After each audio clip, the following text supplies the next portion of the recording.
Welcome, everyone. It is Friday. Oh, yes, it is. It is Friday. What does that mean? It means we get to practice. Oh, you thought it meant something else? It means we get to practice as we go through the weekend. I'm not going to keep you long this morning, but remember and apply, because the question we get asked the most is, how do you know it's working? I used to live without the law. No, you never have lived without the law. We always live and we always will live by law. Sorry, no way around that. It is what it is. Yeah, but when I didn't know the law, my life was better. Yeah, because you were walking in ignorance. Well, you were walking in no science, not knowing. It is always better to know, because that is what the law always encourages one to do, to know. The law doesn't want you in the dark. It wants you knowing who and what you are and what you're doing. Well, how can you be so sure?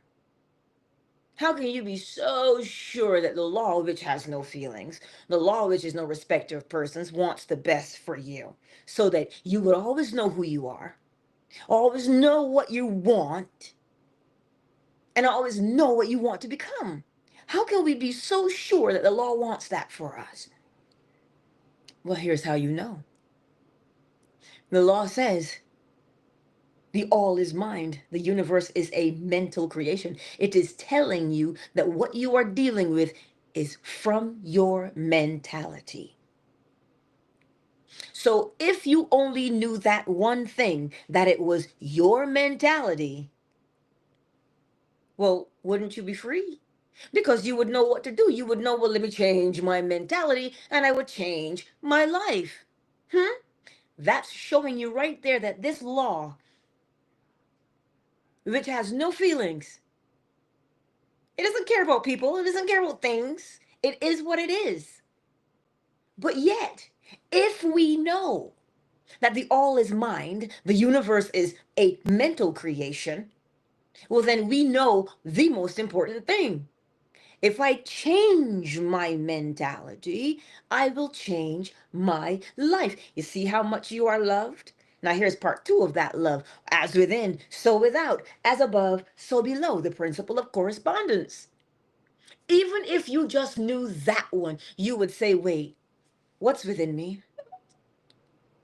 What attitude is within me? Well, the attitude within me will determine the experiences on the outside of me. And this attitude that I have within me, do I really want this on the outside? No, let me change my attitude within. You see how gracious the principles, the law is? Huh? But what if you only knew vibration? Everything is moving. Nothing stands still. And right now, the way to know what vibration, what rate that you're moving at, it would mean, how do you feel? How do you feel? So when you can recognize how you feel, and you say, I really like this feeling. Give me more of this one. Or, you know what? I don't so much like this feeling. Let me change my mood. Let me put my favorite song on so I can dance. Let me read my favorite book. Let me watch my favorite comedian. Because you know what? I just want to feel better. Why? Because when I feel better, on the inside, well, then the outside is going to have to match. Hmm? You see how gracious the principles are? But what if you said, Angela, I only know the principle of polarity. Man, I don't even really understand the principle of polarity, but I kind of, sort of. How do I apply that one? Well, remember what polarity means. Polarity means the same in their nature. Let me put it to you a different way. The ackee seed is only going to give you the ackee fruit. In this case, Jamaica's vegetable. Right? So the ackee seed and the ackee fruit are the same in their nature. They're just on different poles. They are where? Poised opposition, which means it starts as a seed and it moves through the stages till it gets to the fruit or vegetable, depending on what Caribbean island you're from. So polarity then would tell you, look at yourself. Where did you start? Where are you going? What you look like? Are you in the seed stage or are you in the fruit stage? And so you look at yourself and you can determine what state or what stage of existence you are in. If you look at that and you say, well, I've got all these problems, well, that tells you the seed was a problem. If you're looking at the fruit and it's a problem, seed and fruit have to match. So then, what fruit do you want to bear? You don't like the problem, so you want the fruit of the who. What now? The solution? So you start looking at your problem, because a problem is a funny thing. It has the seed of the solution in it. If you say, Angela, my problem is that I'm barefoot. Hello? Barefoot. Well, then you need shoes. Every problem has the seed of the solution in it. So if you look at your life and you see that you are the seed state, you know where you're going to end up. You know exactly where you'll end up because you're seeing the seed. And if you see where you have ended up, you will know what seed to plant instead. So you see polarity? See how gracious it is? Oh, yes. But then perhaps you say, well, polarity doesn't really resonate with me. Is there something else? Well, sure. There's rhythm, an ebb and a flow, a pattern. If you look at the pattern of your life, we would want to call it destiny. If you look at the pattern of your life and you say, ooh, I like the way this is unfolding. I like the way this looks. Yes, let me stay with this one. But if you look at it and you say, I don't quite like the way this is, you need a new pattern. You need a new pattern. When you have a new pattern, it unfolds in a different way from the one you presently have. What pattern would you like? The pattern of happiness, the pattern of health, the pattern of what? Unconditional love. Remember, those are just words. But what does this new pattern cause you to do? Well, I alluded to the next one. So if you say, well, Angela, my new pattern has to make me ... It has to make me do this. It has to make me do that. Well, then, once you know the pattern you want, start there. And that pattern, you stay faithful to it, and you will unfold in the only way that that pattern unfolds. See, that's rhythm. But then you say, but man, rhythm is too complicated. Not really, though. But here's another part of rhythm. You see, rhythm always compensates. However far you swing to the left, well, that's how far you got to come back to the right. Which would tell you whatever you do over here, is going to have to match what happens over there. So you could say, well, if I give this behavior, I can expect that treatment. Rhythm, because it compensates. It's not going to give you, if you put out 30 degrees, you can't get 60 degrees back because you didn't put 30, you didn't swing 30. No, sorry, you didn't swing 60. So you can't get 60 if you only swing 30. So what kind of mental attitude are you going to swing with? Well, then that's what you're going to get back in your rhythm, because rhythm always compensates. How do you think you can ride that bike? Because you counter, right? It compensates. But from compensation now, you get cause and effect. You say, well, Angela, cause and effect makes more sense to me. I can really do something with that because every cause has its effect and every effect has its cause. So if I do this, I am guaranteed that.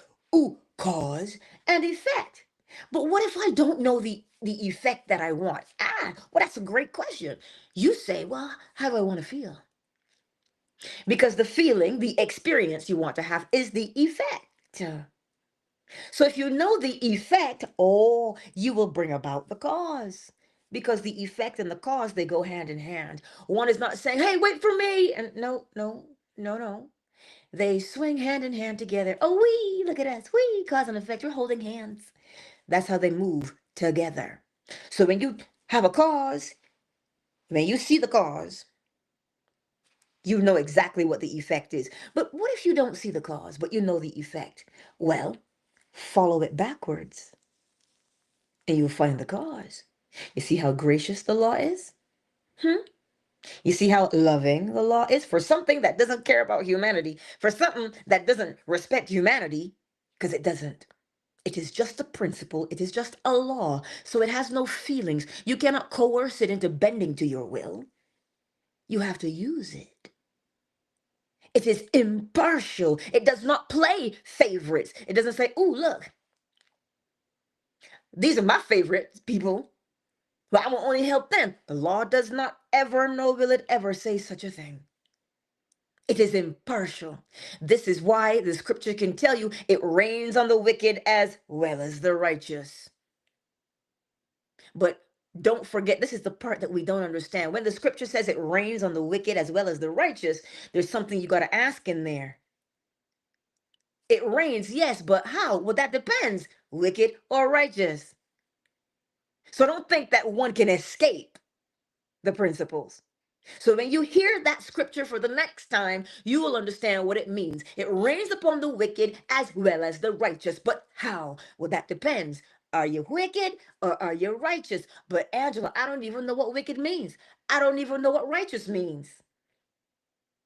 Put it this way. Remember, rhythm compensates. Remember, correspondence tells you as within, so without. So the rain that falls upon you is dependent upon you. Okay. Don't get it twisted, because I know sometimes we look out into the world and we say, but Angela, how come the wicked are always prospering? Stop looking at somebody else's plate. How do you know they're wicked? Well, Angela, you know what they do. No one escapes principle. No one. I don't care if your name is Bill Gates. I don't care if your name is Elon Musk. You could be Queen Elizabeth. Ain't nobody escaping the principles. Nobody. So for you and I on the outside looking in, because this is the problem with judgment, we want to look at them and say, oh my God, but they're so evil. You see, you got to remember this scripture too. God does not look upon man the way man looks upon man. God looks upon the heart. Why is that? Because out of the abundance of the heart, that is what causes a man to act. What is in his heart? So you today are the determining factor about how it rains upon your life, not anybody else. So this is why you don't judge and you don't compare. You're incomparable. You can't look at Bill Gates and go, oh my God, I'm better than he is. Even though we might be tempted to. It's not like we're running around with homicidal genocide on our hearts. But you know what? You understand where I'm coming from. I can't judge him. I can't. Because if I judge him, something funny happens to me. The judgment I hold in my heart, the animosity I hold in my heart towards someone only affects me. So you trying to tell me, because it looks like punishment, doesn't it? How can the wicked prosper? They're not. This is why, if you don't judge and you don't compare yourself, you would understand what I'm saying. Whatever you hold within yourself, because we're on cause and effect right now, whatever you hold within yourself causes you to bring about a particular effect. So that's why you have to check yourself. I have to check myself. I can't be looking at Bill. I can't be looking at Elon. because I only will ever see me anyway. So you can't be looking at your neighbor, judging them. Oh, you can't be looking at them and being jealous of them, being envious of them. Because the moment you hold this thing within your bosom, you are tainted by it. And because you're tainted by it now, you get to bear the repercussions of it. So this is the caution. Use the law wisely. So you see cause and effect. But now we get the last law, gender. You see, the reason why I tell you it has nothing to do with man, woman, boy, or girl, because I cannot apply man and I cannot apply woman. I cannot apply boy and I cannot apply girl. They're not ointments. I can't apply them. But if I say to you the principle of masculine is to generate an idea and project it into something, you can apply that, can't you? You can come up with an idea and you can sketch it on a piece of paper. You can come up with an idea and you can put it into words. Can you not? So you have applied the principle of masculine. So how do I now apply the principle of feminine? The same idea that you just generated and projected outward, capture that idea. Capture that idea. Because now, like the potter, or like the seamstress or the chef, you see, we use masculine and feminine every day. I came up with an idea and I projected that idea outward where? But it's still into my own mind you. And I said, ooh, like yesterday, because right now I can only have broth. So I said, I can only have broth. How flavorful can the broth be? Well, they keep saying bland. Okay, so fine. I found one with star anise and ginger. Warming, functional, tasty. And I said, well, because they said you can have rice. I said, ooh, I can have a rice noodle. Nice and light. And the idea took shape in my mind. And I saw the bowl of soup. And I said, that's it. And what did I do? I projected that into my own mind. And I said, well, let me go get the broth and get the noodles. Sure did. I sure did. And it was great. So you see, I used the principle of masculine and feminine. I generated the idea and projected it into my mind. And then my mind gave me an image back. And what did I do? The image went into my bowl, thereby going into my tummy. You see, always. So whether you know mentalism, correspondence, vibration, polarity, rhythm, cause and effect, and gender, doesn't matter which one you use, one of them's going to jump out at you. One of them's going to resonate with you. Choose that one. Because in the choosing of that one, you have done them all. Why? Because think about the principle of gender. I had to generate an idea and project it outward into my mind so that I could see it and put it together. Meaning I had to know what I wanted. And how do you know what you want? You look around you and see what you've got. That's mentalism, but it is also gender. The all is mind. The universe is a mental creation. Mentally, I made that soup first. But what did I eat? I ate what was in the soup. As within, so without. I put the broth in and the noodles, and that's what I ate. As within, so without. So you see, it doesn't matter which one you want to pick. And here's the thing. People say, well, cause and effect? That's just common sense. No, my dear darling. It is a law. It is a principle. An immutable law, meaning it will never change. You cannot manipulate it because every cause has its effect and every effect its cause. You see, we run around and we say cause and effect. We run around and we say, oh, man has to reap what he's sown. But yet we don't know that those are principles that we can apply. So that's the point of today's message, is to remember those principles and apply them. What good is it to just remember them if you're not going to apply? Because then you're only deceiving yourself. Oh, yes. Remember and apply. Because it is in the application. But what if I have so many things I want to accomplish, Angela? I have so many things. I don't even know where to start. Sure you do. Start right here. Mentally, you say you want to accomplish many things. But there's one thing, just one, that you would be doing if all of those things were true. There's only one thing you'd be doing.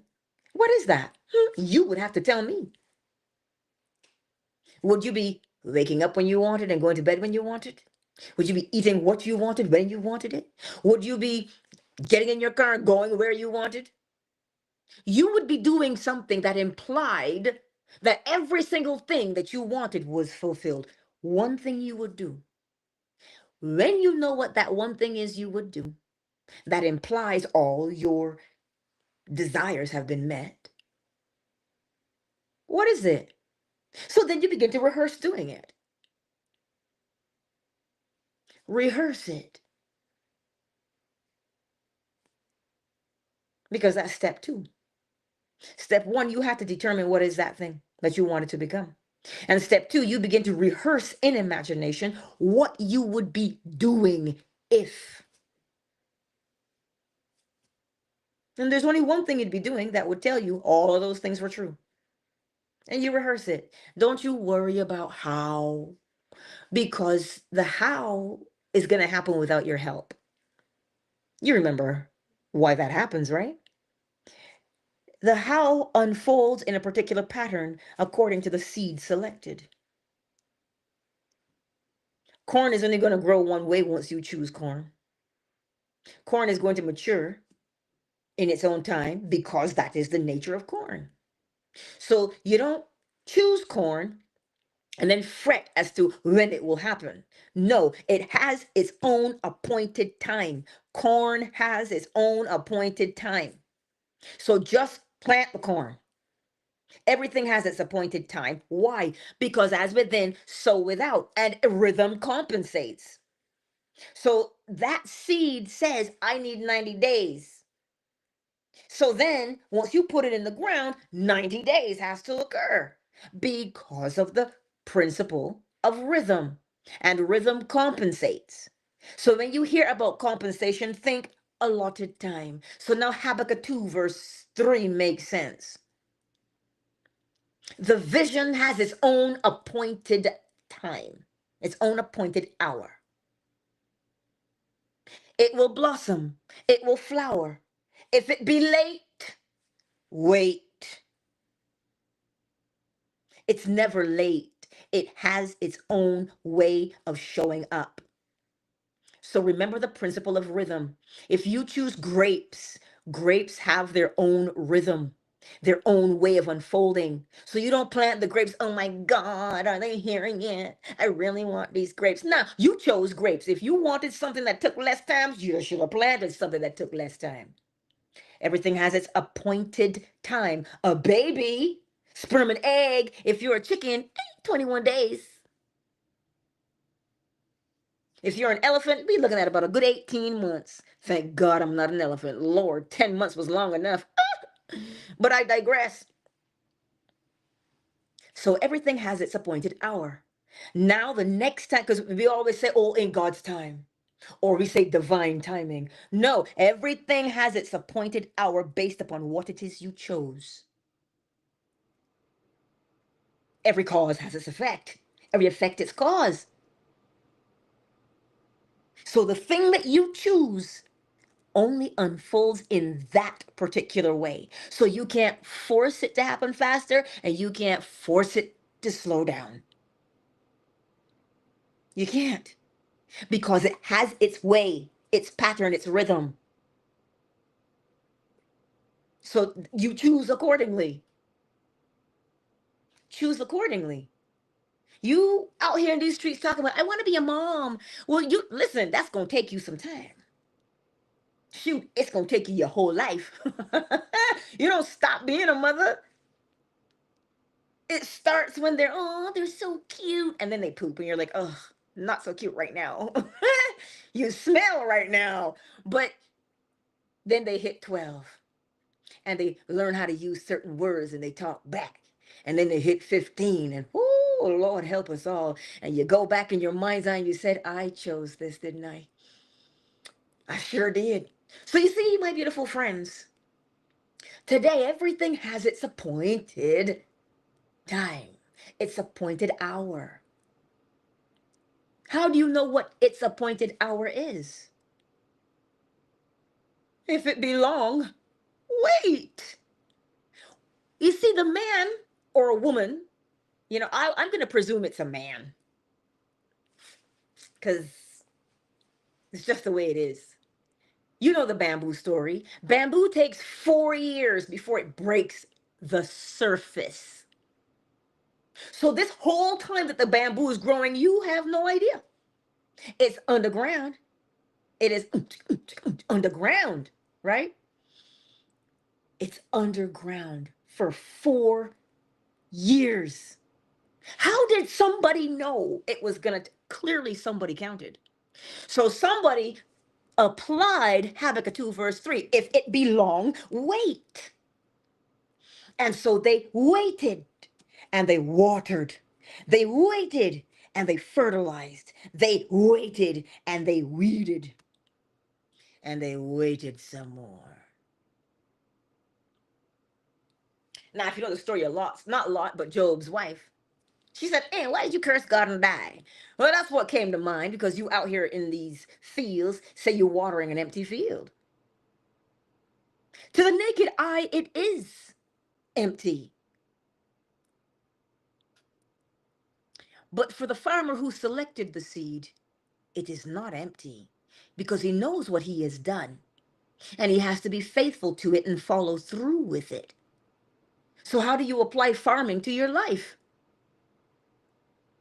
You select the seed, meaning your thought, who you say you want to become, right? That's what you select. What other seed is there? And then you nurture it, which means whatever is true, whatever is good, whatever is honest, whatever is a good report you think on these things. You don't sit there and go, oh my God, my life is in shambles.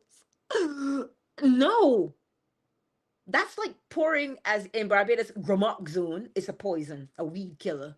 Oh, Roundup. That's like pouring Roundup on your vegetables and talking about, okay.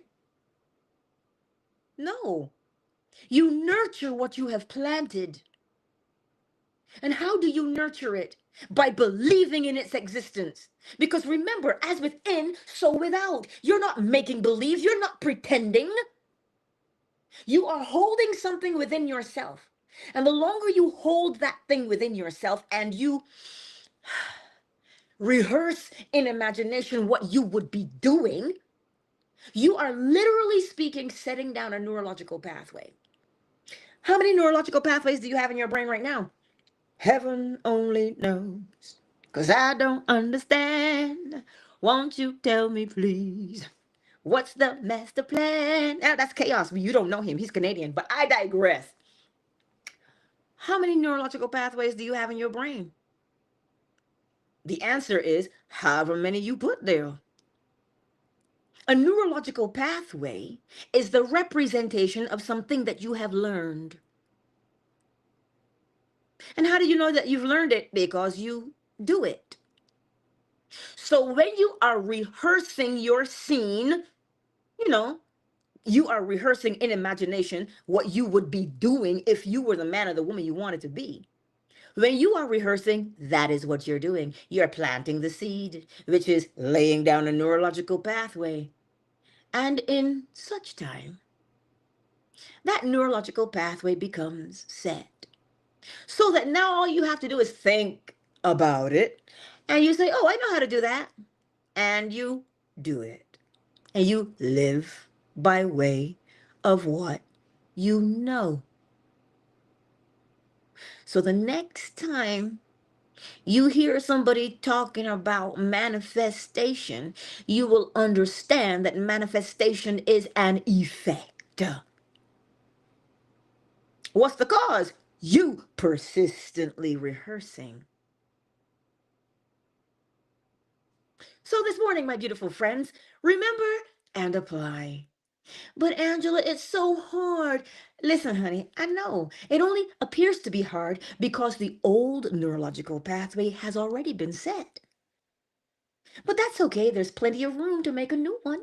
So you've got to take the time and persistently practice the new because you cannot do new behavior over top of an old behavior. You have to build a new pathway to do the new. Scripture says you can't put new wine in old wineskins. That is the explanation of that scripture. So if you say to me, but I'm lazy, lazy is a word. Lazy means I don't do something. So how does one change laziness? By doing something.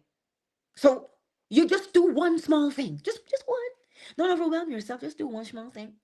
And the more you do one small thing, it becomes easier. Does it not? And then when you see how easy it gets, you begin to celebrate in your mind's eye because you feel good about yourself. And when you begin to feel good about yourself, well, rhythm compensates. See how good you feel on the inside? Well, you're going to be dancing on the outside. So we're so quick to judge ourselves. Oh my God, I'm so lazy. Oh my God, I'm so this. Oh my God. Stop.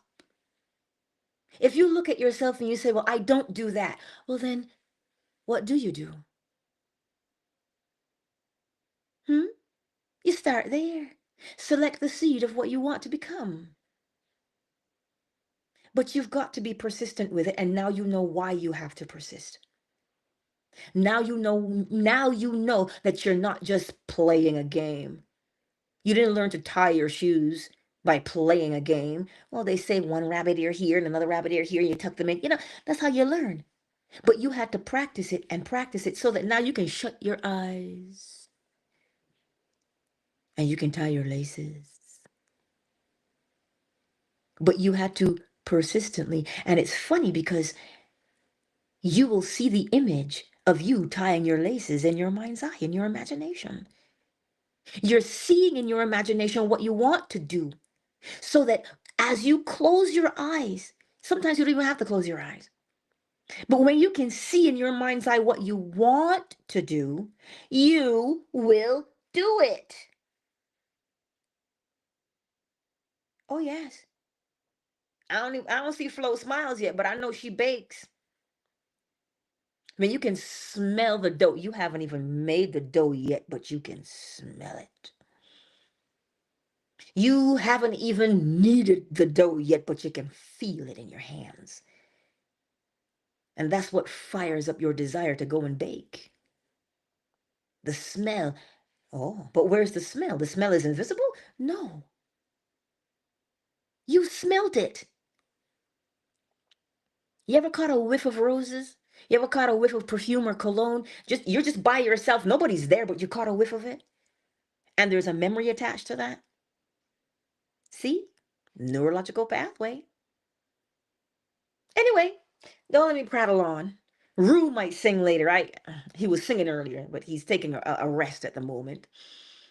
But we'll play the chime this morning. And as we play the chime this morning, are you going to remember? Oh my God, Angela, that's so much. Is it really? Cause and effect? It's too much to remember? Oh. Mentalism is too much to remember? Oh no, not for Oracle Treehouse.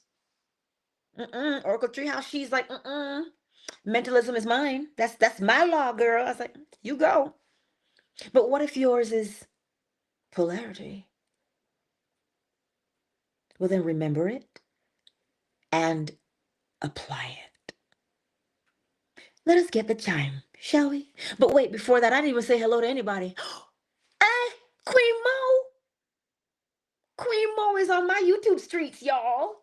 Hey, girl. Shay Butter is in the house, and somebody wrote, I think that's Korean. No, it looks like Chinese characters. Hello to you too. Ni hao. Thank you, Ray Ray. And then there's Tomas. Hello, Tomas. And hello, Solo Breezy. Oh, Jackie. Oh, well, hello, beautiful. I haven't seen you in a while. Oh, here in these Twitter streets. Hey, girl. I see you. Ow. Who's on fan base today? Hello, Miss Deborah. You there, Deborah. I see you. Surreal, I think that's how I say your name because I can't see all of it.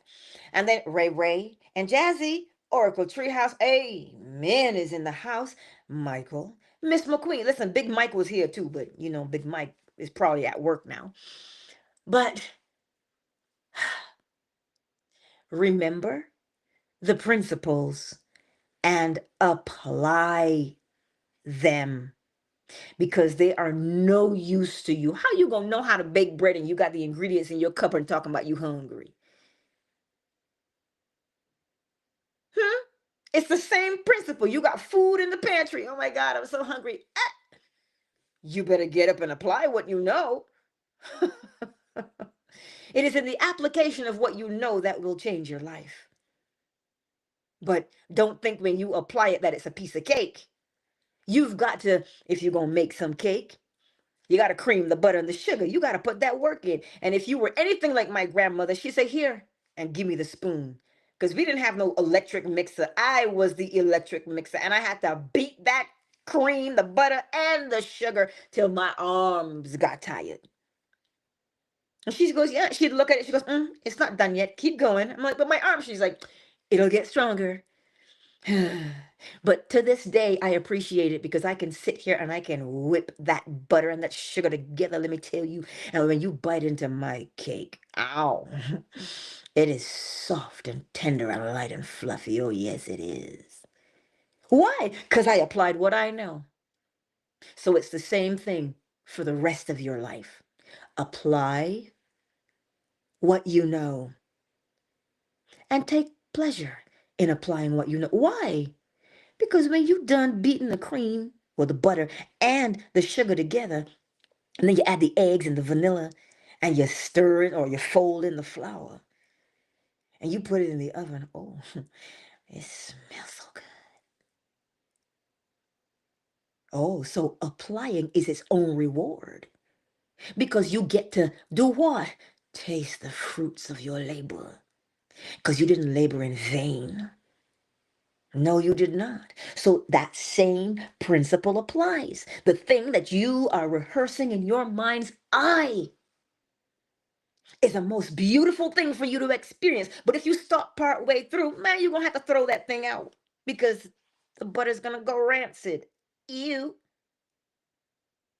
So let the taste of cake drive you to act because you will only act in the way that cake allows. Eh? Anyway, let me get the chime.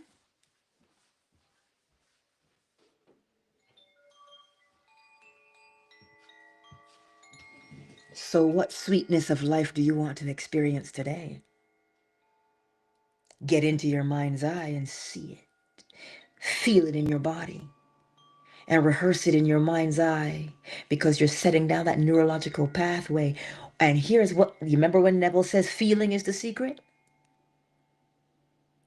You know how good it feels when you cut into that cake and you eat it? Well, that's the same thing for the experiences in your life. When you sit there and you revel in that experience and you go, oh, yes, this is so good. You know exactly what you did. Allow that desire to fuel the work that you do, because it is work. But it's a good work, is it not? Oh, somebody's, well, you know what? Let me stop.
Countdown initiated.